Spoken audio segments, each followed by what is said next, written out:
আর শিনু রাখিতে অনেক অনেক গিফট পেল। হ্যালো বন্ধুরা, তোমরা সবাই কেমন আছো? আশা করছি তোমরা সবাই ভালো আছো। আজকে আমি আবার একটা নতুন ভিডিও নিয়ে তোমাদের কাছে চলে এসেছি।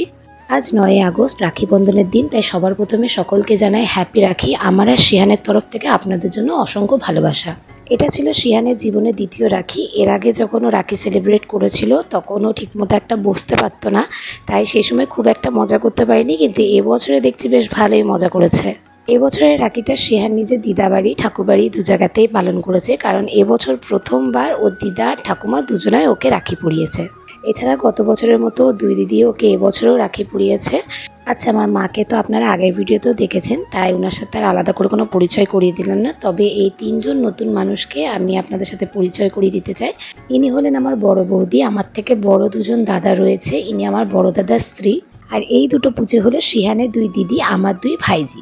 বড় ভাইজিটা এখন একটু বড় হয়ে গেছে, তাই শিহানের সাথে ওর খুব ভালো বনে, কারণ ও শিহানের জিনিস নেয় না, শিহান ওর জিনিস নেয় না, তাই ওদের মধ্যে কোনো ঝামেলাও হয় না। কিন্তু ছোটটা যেহেতু একটু গায়ে গায়ে বয়সে, তাই দুজনের মধ্যে এক জিনিস নিয়ে আজকে হচ্ছিল তুমুল অশান্তি।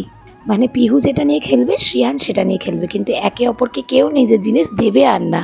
তবে সত্যি বললে আমার এসব দেখতে খুবই ভালো লাগছিল। ছোট ছোট বাচ্চাদের এসব ঝামেলার মধ্যেও কোথাও যেন একটু ভালোবাসা লুকিয়ে রয়েছে। আর এরা এসব করবে না তো কি আমরা করব? আমি তো ভাবছিলাম যে রাখি পরাতে গিয়েও একটা অশান্তি হবে, কিন্তু যাক গিয়ে খুব ভদ্রভাবেই দেখলাম শিহানও রাখি পরে নিল, আর পিহু খুব সুন্দরভাবে রাখি পরিয়েছে। পিহুর রাখি পরানোর পরে আমাদের বড় দিদি পরিয়েও শিহানকে ভালোভাবে রাখি পরিয়ে নিল। তবে রাখি পরানোর কিছুক্ষণের মধ্যে শিহান একখানা রাখি টান দিয়ে ছিঁড়েও ফেলেছিল। বাচ্চা মানুষ তো, দুই দিদি হাতে হাতে কী বেঁধে দিচ্ছে সেই এক্সাইটমেন্টেই হয়তো ছিঁড়ে ফেলেছে। যাক গিয়ে এবার রাখি পরানোর পালা ছিল শিহানের দিদা। শিহানের দিদাও শিহানকে রাখি পরিয়ে দিল। তবে জানেন তো, শিহানের দিদা যে রাখিটা পরিয়েছে সেটা ছিল রূপোর। সত্যি বলতে বন্ধুরা, আমার তো জানাও ছিল না যে এরকম রূপোর রাখিও পাওয়া যায়। এই প্রথমবারই আমি দেখলাম। এখন তো দেখছি কত ইউনিক টাইপের রাখি পাওয়া যায়, যা বাচ্চাদের খুব ভালো লাগবে। আমাদের সময় তো এত ধরনের রাখি পাওয়া যেত না। ছোটোবেলায় যখন আমি একটু বড় মাপের রাখি কিনতে যেতাম দাদাদের জন্য, তখন ওই স্পঞ্জ দেওয়া কালারিং পেপার দেওয়া রাখিগুলো পাওয়া যেত। আর তার কিছু বছর পর দেখেছিলাম যে পাথর দিয়ে দড়ি দেওয়া রাখিগুলো খুব উঠেছিল। রাখি পরানো কমপ্লিট, এবার ছিল পালা গিফট দেওয়া নেওয়া। দিদিরা শিয়ানের জন্য খেলনা জামা কাপড় অনেক কিছু নিয়ে এসেছিল। তবে এবছর শিয়ানও দিদিদের জন্য ছোট কিছু উপহার নিয়ে এসেছিল। আর এখন শিয়ান যে সুন্দর জামাটা পরে রয়েছে, এটা ছিল দিদার তরফ থেকে এবছরের রাখির উপহার।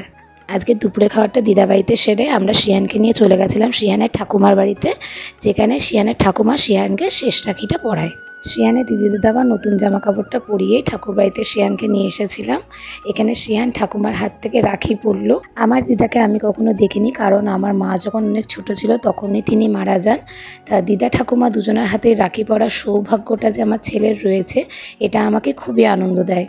এই গোটা পরিবারের ভালোবাসার মধ্যে আমার এই ছোট্ট বাচ্চাটা অল্প অল্প করে বেড়ে উঠুক, এটাই আমি চাই। আর এই শুভকামনার সাথে আজকে ভিডিওটা আমি এখানেই শেষ করলাম। পরবর্তী সময় যেন আপনাদের জন্য আরও অনেক ভালো ভালো ভিডিও আনতে পারি, তাই জন্য আমাকে অবশ্যই ফলো করুন।